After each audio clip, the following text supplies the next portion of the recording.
آج مسلمانوں کے بچوں کے ہاتھ میں اور گلے میں تعویذ، یہ پہچان ہے کہ وہ مسلمان کا بیٹا ہے۔ ارے تیرے نبی نے تو کبھی تعویذ نہیں پہنا، تیرے نبی نے حسن و حسین کو دعائیں پڑھ کے دم کیا، کبھی حسن و حسین کے گلے میں تعویذ نہ ڈالا، کبھی صحابہ نے اپنے بچوں کے گلے میں تعویذ نہ ڈالا۔ تجھے شارٹ کٹ چاہیے، تو نے اسلام کا شارٹ کٹ بنا ڈالا، تو نے نظر بد سے بچنے کے لیے اور جادو سے بچنے کے لیے اپنے بچوں کے گلے میں تعویذ ڈال دیا، اور تو نے قرآن، لوگ کہتے ہیں مولانا صاحب تعویذ کے اندر قرآن لکھا رہتا ہے، کبھی جات کے دیکھ لینا، یہ تعویذ کو میں نے کھول کے دیکھا ہے، کوئی قرآن نہیں لکھا رہتا ہے۔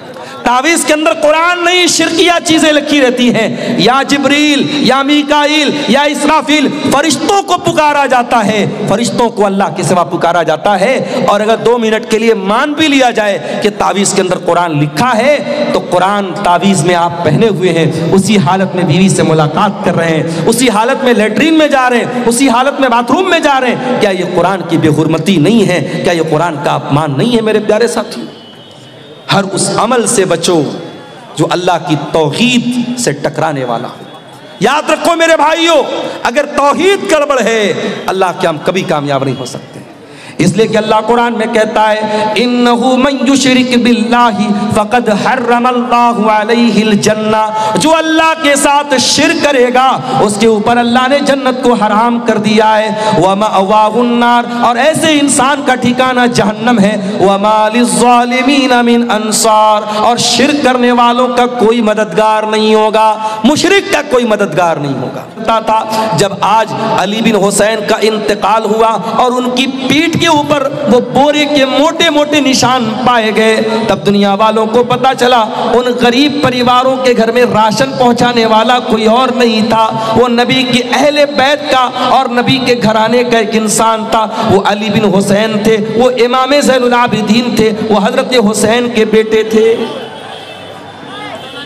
تو نیکی اللہ کے یہاں وہی قبول ہوگی جو صرف اللہ کے لیے کی جائے، یہاں تک کہ اللہ کی راہ میں شہید ہو جانے والا، یہاں تک کہ رات دن قرآن پڑھنے پڑھانے والا، اور یہاں تک کہ اپنا مال اللہ کی راہ میں خرچ کرنے والا۔ ابو ہریرہ رضی اللہ عنہ کی روایت ہے ترمذی کے اندر، اللہ کے نبی فرماتے ہیں قیامت کے دن سب سے پہلے جہنم کی آگ میں 3 لوگوں کو ڈالا جائے گا، اس میں ایک انسان وہ ہوگا جو دنیا میں اللہ کی راہ میں لڑتے لڑتے شہید ہوا تھا، دوسرا وہ ہوگا جو قرآن کا قاری تھا، جو قرآن کا عالم تھا، اور تیسرا وہ ہوگا جو بہت پیسے والا تھا اور اللہ کی راہ میں پیسہ خرچ کیا کرتا تھا۔ 3 بڑی بڑی نیکی کرنے والے سب سے پہلے جہنم کی آگ میں ڈالے جائیں گے۔ کیوں ڈالے جائیں گے؟ اس لیے کہ تینوں کی نیتوں میں کھوٹ تھا، تینوں کی نیتوں میں گڑبڑی تھی، تینوں کے اندر اخلاص نہیں تھا۔ اسی لیے اللہ فرماتا ہے فَمَنْ كَانَ يَرْجُو لِقَاءَ رَبِّهِ فَلْيَعْمَلْ عَمَلًا صَالِحًا۔ اے میرے بندو، اگر تم اللہ سے ملاقات کرنا چاہتے ہو، تم اپنے رب سے ملنا چاہتے ہو، تم جنت میں جانا چاہتے ہو، تو جو کام کرو وہ نیک عمل کرو، عمل صالح کرو۔ عمل صالح اسی کو کہتے ہیں جو خالص اللہ کے لیے کیا جائے۔ اور دوسری کنڈیشن، نیک عمل کی دوسری کنڈیشن یہ ہے کہ اس نیک عمل کے اوپر جناب محمد رسول اللہ کی مہر ہو۔ 15 شعبان کی تاریخ ابھی گزری جس کو شب برات کا نام دے دیا گیا، ممبروں پر کھڑے ہو کر کے فضیلتیں بیان کی گئی کہ 15 شعبان کا روزہ رکھنے سے یہ ملے گا، 15 شعبان کی رات میں تہجد پڑھنے سے یہ ملے گا، حالانکہ ایک بھی روایت شب برات کی فضیلت میں ثابت نہیں ہے، ایک بھی روایت۔ لوگوں کو حلوہ کھانا تھا، حلوہ کھانے کے لیے دین کو بدنام کیا گیا، اور یہ کہانی گڑی گئی کہ اللہ کے نبی غزوہ احد میں جب آپ لڑ رہے تھے تو آپ کے دانت ٹوٹ گئے تھے اور آپ نے حلوہ استعمال کیا تھا، اس لیے ہم حلوہ کھا رہے ہیں شب برات کے موقع پر۔ اللہ کے بندو، غزوہ احد لڑی گئی ہے شوال میں اور تو حلوہ کھا رہا ہے شعبان میں، 2 مہینہ پہلے کھا رہا ہے۔ اور وہ کون سا حلوہ تھا جو نبی نے کھایا تھا دانت ٹوٹنے پر؟ ہمیں تو کہیں کوئی دلیل نہیں ملی۔ ایک ویڈیو بڑا وائرل ہوا فیس بک کے اوپر، میں نے دیکھا ایک آدمی بالکل جوکروں کے انداز میں کہہ رہا ہے کہ ارے وہ لوگ پوچھتے ہیں کہ حلوہ کہاں ہے، حلوہ کون سی کتاب میں؟ ارے حلوہ کتاب میں تھوڑی ملے گا، حلوہ تو کڑھائی میں ملے گا۔ یہ جوکر بازی، یہ لطیفے بازی، یہ چٹکلے بازی، اور اس کو آپ دین کا نام دے رہے ہیں۔ بھئی آپ کو حلوہ کھانا ہے، شوق سے کھائیں، اسے دین کے ساتھ نہ جوڑیں، اسے سنت کہہ کے نہ کھلائیں کھائیں، اسے شریعت کہہ کے نہ کھائیں اور کھلائیں۔ یاد رکھو میرے پیارے ساتھیو، مجھے معلوم ہوا کہ آپ کے سیما پور میں بھی قبرستانوں میں لائٹنگ کی گئی 15 شعبان کو۔ آج آپ کے اہل حدیثوں کے علاقوں میں اور قرآن و حدیث پر چلنے کا دعویٰ کرنے والے علاقوں میں بھی بہت ساری جگہوں پر 10 محرم کو تعزیہ نکالا جاتا ہے۔ ابھی سمستی پور کے علاقے میں میرا پروگرام تھا، اہل حدیثوں کا گاؤں ہے، برسوں سے اہل حدیث لوگ چلے آ رہے ہیں، لیکن محرم کے موقع پر وہ شیعہ بن جاتے ہیں۔ افسوس کی بات ہے۔ اس کا مطلب یہ ہوا کہ ہم نے دین کو قرآن و حدیث سے نہیں سیکھا، ہم نے سماج میں جو دیکھا اس پہ عمل کرنے لگے۔ میرے پیارے ساتھیوں، نیکی وہ نہیں ہے جسے ہمارے باپ دادا نیکی سمجھتے تھے، نیکی وہ نہیں ہے جسے سماج نیکی سمجھتا تھا، نیکی وہ ہے جسے اللہ نے نیکی قرار دیا ہے، نیکی وہ ہے جسے رسول نے نیکی قرار دیا ہے۔ کیا کر رہے ہیں بھائی جلسہ کے رضاکار لوگ؟ خاموش کراؤ بھائی، کیوں جلسے کا ماحول خراب کر رہے ہیں؟ رضاکار حضرات سے گزارش ہے کہ ماحول کو شانت کریں، اگر کوئی معاملہ ہے تو آپ لوگ اس کو سنجیدگی سے حل کرنے کی کوشش کریں۔ سامعین حضرات سے گزارش ہے کہ آپ لوگ بیٹھ جائیں، ماحول کو خراب نہ کریں، شیخ کا خطاب ہو رہا ہے اور بہت خرچ کر کے اور بہت محنت کے بعد اپنے ہی جلسے کو برباد کر رہے ہیں۔ آپ لوگ اپنے جلسے کو برباد کر رہے ہیں۔ آپ حضرات سے گزارش ہے، رضاکار حضرات، آپ حضرات سے گزارش ہے کہ ماحول کو شانت کریں اور سامعین کو بیٹھائیں۔ اللہ کے واسطے خاموشی کے ساتھ، سکون کے ساتھ بیٹھیں۔ میں بہت لمبی تقریر نہیں کروں گا، بڑے پوائنٹ کی باتیں آپ کے سامنے بیان کر کے انشاءاللہ جاؤں گا۔ میرے پیارے ساتھیو، نیک عمل اس کو کہتے ہیں جس کو اللہ نے نیک کہا ہو، جس کو رسول نے نیک کہا ہو، جس کے اوپر اللہ اور اس کے رسول کی مہر لگی ہو۔ کبھی آپ نے غور کیا، نماز 5 ٹائم کی ہم پڑھتے ہیں، کوئی اللہ کا بندہ ہے اور 6 ٹائم کی نماز پڑھنے لگے تو ہم کہیں گے بھائی یہ کہاں سے آ گئی؟ وہ کہے گا میں نماز پڑھ رہا ہوں، کون سی غلط بات ہے؟ تو ہم پوچھیں گے تو نماز پڑھ رہا ہے لیکن اس کی دلیل کیا ہے، اس کا ثبوت کیا ہے؟ شریعت کے نام پہ اور دین کے نام پہ جب کوئی آپ کام کریں گے تو یہ پوچھا جائے گا کہ دلیل کہاں ہے، ثبوت کہاں ہے۔ ہاں، جب دنیا کا کوئی کام کریں گے، جب آپ دنیا کی کوئی چیز، کوئی نئی ڈش بنا کے کھائیں گے، کوئی نیا کپڑا پہنیں گے، کوئی نیا کاروبار کریں گے، تب یہ سوال پوچھا جائے گا کہ منع کہاں ہے۔ لیکن جب آپ عبادت سمجھ کر کے اور دین سمجھ کر کے اور ثواب سمجھ کر کے کوئی کام کریں گے تب پوچھا جائے گا کہ یہ ثابت کہاں ہے۔ رجب کی 27 تاریخ آتی ہے، بہت سارے علاقوں میں اس تاریخ کو شب معراج منائی جاتی ہے۔ میرے پاس بھی واٹس ایپ پر میسج آیا، مولانا صاحب آج کی رات کیا کوئی خاص عبادت ہے؟ کیا 27 رجب کو کوئی خاص روزہ رکھنا ہے؟ میں نے کہا اللہ کے بندو، 27 رجب کی تاریخ نبی کے معراج کی تاریخ ہے، ایسا سمجھنا بھی بے وقوفی ہے، کیونکہ سیرت نگاروں نے لکھا ہے، علماء نے لکھا ہے، تاریخ لکھنے والوں نے لکھا ہے۔ آپ سیرت کی کوئی بھی معتبر کتاب اٹھائیں، تمام علماء نے لکھا ہے کہ اللہ کے پیارے رسول کو کون سے سال میں معراج ہوئی یہ بھی کنفرم نہیں ہے، کون سے مہینے میں معراج ہوئی یہ بھی کنفرم نہیں ہے۔ نہ سال کنفرم ہے نہ مہینہ کنفرم ہے، اور آپ نے تاریخ متعین کر لی اور اس کی فضیلت بھی بنا ڈالی۔ ربیع الاول کا مہینہ آتا ہے اور 12 ربیع الاول کی تاریخ کو نبی کی پیدائش کا جشن منایا جاتا ہے۔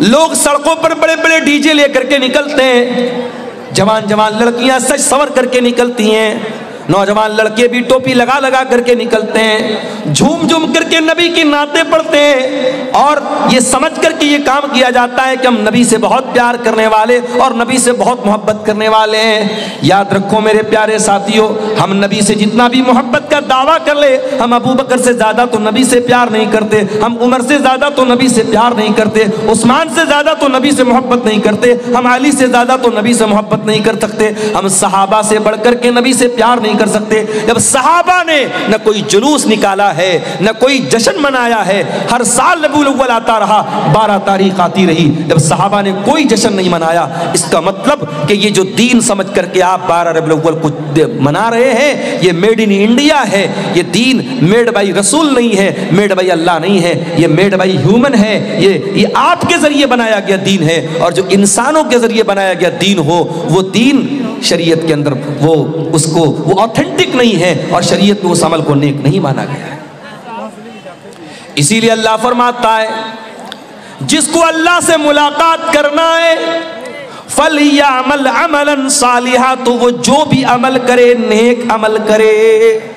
ایک بات بولوں, اللہ تعالیٰ کے ہاں کوانٹیٹی نہیں دیکھی جائے گی, اللہ کیا کوالٹی دیکھی جائے گی. کتنا عمل کر کے آئے ہو, اللہ کیا یہ نہیں دیکھا جائے گا. کیا عمل کر کے آئے ہو, اللہ کیا یہ دیکھا جائے گا. بہت نماز پڑھ کے آئے لیکن سنت کے خلاف پڑھ کے چلے آئے. ابھی آپ بنگلہ دیش کا ایک ویڈیو شاید آپ نے دیکھا ہوگا, ایک مولوی صاحب مائک پر بیٹھے اور اللہ اللہ اللہ کر رہے ہیں, پبلک جھوم رہی ہے. اس کو بھی دین سمجھ کے کیا جا رہا ہے, اس کو بھی شریعت سمجھ کر کے کیا جا رہا ہے. یاد رکھو میرے پیارے ساتھیوں, آپ کے عمل کی کوانٹیٹی اللہ تعالیٰ کیا نہیں دیکھی جائے گی, آپ کے عمل کی کوالٹی دیکھی جائے گی. اسی لیے اللہ تعالیٰ قرآن کے 29ویں پارے میں فرماتا ہے الذی خلق الموت والحیات لیبلوکم ایکم احسن عملا. اللہ نے موت کو پیدا کیا, اللہ نے زندگی کو پیدا کیا تاکہ اللہ تمہارا امتحان لے کہ کون بہتر عمل کرتا ہے, کون اچھا عمل کرتا ہے. اللہ نے یہ نہیں کہ کون زیادہ عمل کرتا ہے, اللہ نے کہا ہم آزمانا چاہتے کہ کون اچھا عمل کرتا ہے. تو یہ پہلی کنڈیشن ہے. اللہ کے یہاں کامیاب ہونا ہے تو پہلی کنڈیشن کیا ہے, آپ عمل کرو. کون سا عمل؟ نیک عمل کرو, عمل صالح کرو, جس کو شریعت نے عمل صالح کہا ہے. اور دوسرا کام کیا کرنا ہے, وَلَا يُشْرِكْ بِعِبَادَةِ رَبِّهِ أَحَدًا, اور اپنے رب کی عبادت میں کسی کو شریک نہ کرنا, کبھی شرک مت کرنا. علامہ ابن تیمیہ کہتے ہیں اس آیت میں اللہ نے 2 سوالوں کا جواب دیا ہے. عبادت کس کی؟ عبادت صرف اللہ کی. اور عبادت کیسی؟ عبادت رسول کے جیسی. اور غور کرو تو پورے اسلام کا خلاصہ, پورے دین کا خلاصہ اور پوری شریعت کا خلاصہ یہی 2 سوالوں کے جواب میں ہے. عبادت کس کی؟ عبادت صرف اللہ کی. اور عبادت کیسی؟ عبادت رسول کے جیسی. اور ہم جو کلمہ پڑھتے ہیں, اسلام میں داخل ہونے کا جو پاسپورٹ اور ویزا ہے, آپ انڈیا سے عمرہ کرنے جانا چاہتے, پاسپورٹ کا ریڈی ہونا ضروری ہے.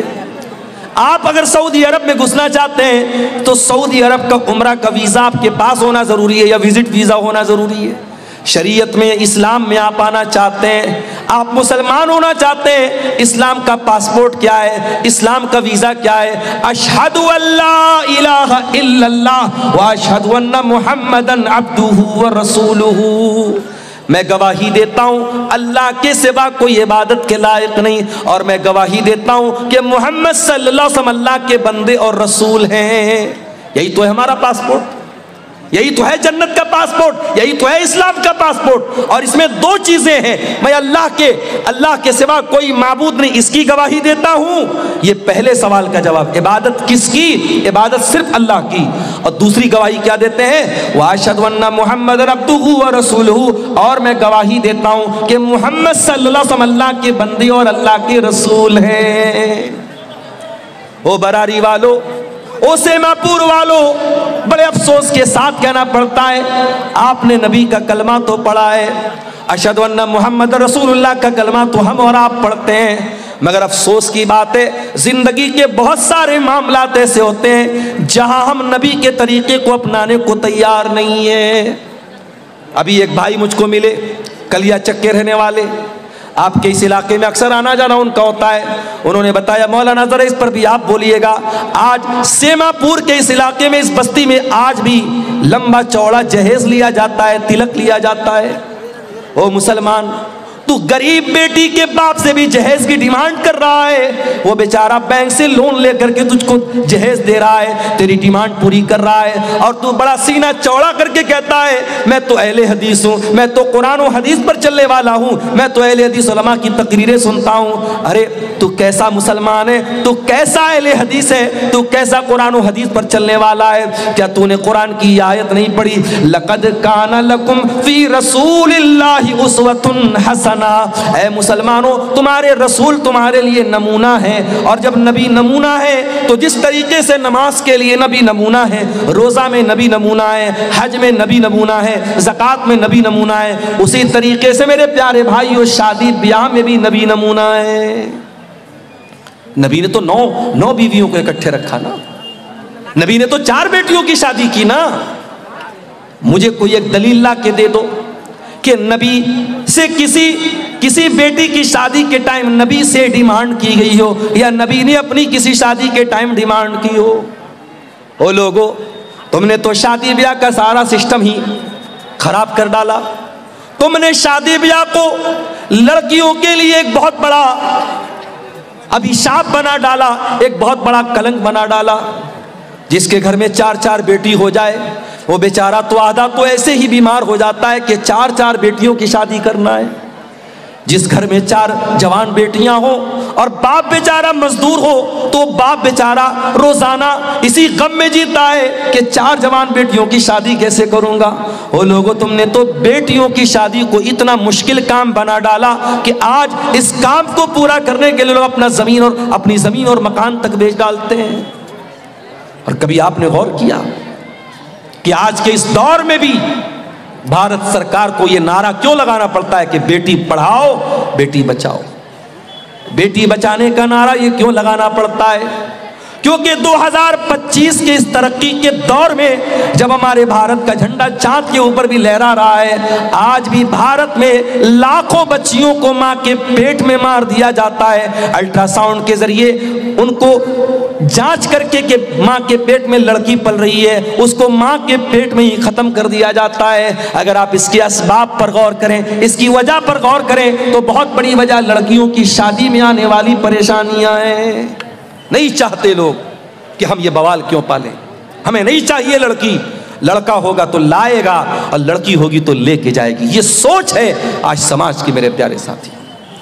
او لوگوں، شریعت 2 چیزوں کا نام ہے۔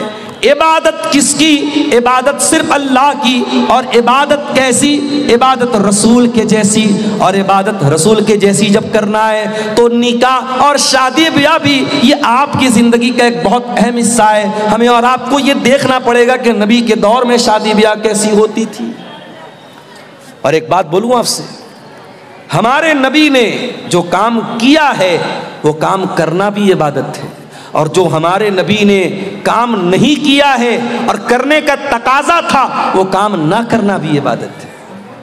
مثال کے طور پہ اللہ کے نبی خانہ کعبہ کا طواف کرتے تھے۔ خانہ کعبہ کے 4 کونے تھے، ایک کونے کا نام حجر اسود تھا، ایک کونے کا نام رکن یمانی، اور 2 کونے اور تھے جو رکن شامی کہلاتے تھے۔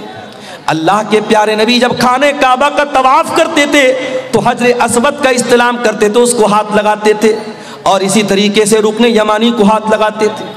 4 کونوں میں سے صرف 2 کونوں کو اللہ کے نبی ہاتھ لگاتے تھے، اور حجر اسود کو اگر موقع ملتا تھا تو چوم لیتے تھے۔ موقع ملے تو چوم لینا چاہیے۔ جو لوگ حج کرنے جاتے ہیں، عمرہ کرنے جاتے ہیں، وہ دیکھتے ہوں گے کہ خاص طور سے جو افریقہ والے، سوڈان والے موٹے موٹے ہوتے ہیں نا، یہ کسی اور کو آگے آنے ہی نہیں دیتے۔ اب انڈیا اور پاکستان کے دبلے پتلے لوگ تو پہلے ان موٹے لوگوں کو دیکھ کے کنارے سے بھائی ہٹ جاؤ ہٹ جاؤ، وہ سب تو ایسا دائیں بائیں کہنی لگا کہ آپ کو ایسا ماریں گے کہ آپ بے ہوش ہو جائیں گے۔ تو وہاں پر بھی دھکی دھک ہو رہی ہے۔ یاد رکھو میرے پیارے ساتھیوں، حجر اسود کو چومنا یہ سنت ہے، ضروری نہیں ہے۔ اگر کوئی حج کر لے، عمرہ کر لے، اگر ایک بار بھی اس کو حجر اسود کو چومنے کے یا چھونے کا موقع نہ ملے، اس کے حج اور عمرہ کے ثواب میں کوئی کمی آنے والی نہیں۔ ایک صاحب عمرہ کر کے آئے اپنی اہلیہ کے ساتھ، تو کہنے لگے کہ مولانا میری بیوی کو بڑی شکایت ہے۔